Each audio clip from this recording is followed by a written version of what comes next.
Welcome to the MERTS instructional video on creating a report for the Political Party module. To create a new report, activate the Reports tab. Select the new item icon on the toolbar, or right-click and select New from the submenu. If unsure about the coverage dates, select the Get Report Coverage Dates Here link for further details. Enter the date from, the date through, and the election date if applicable.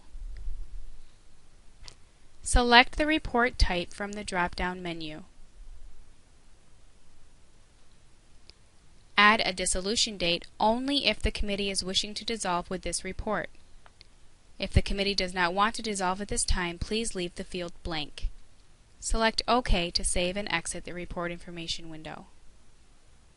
Modifications can be made by selecting the Modify Item icon from the toolbar, or by right-clicking and selecting Modify from the submenu.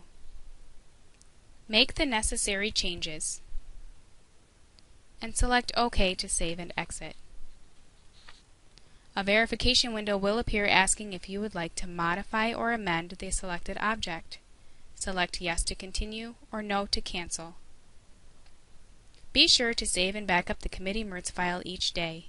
For additional assistance, visit the MERTS website at www.mertsplus.com. Thank you.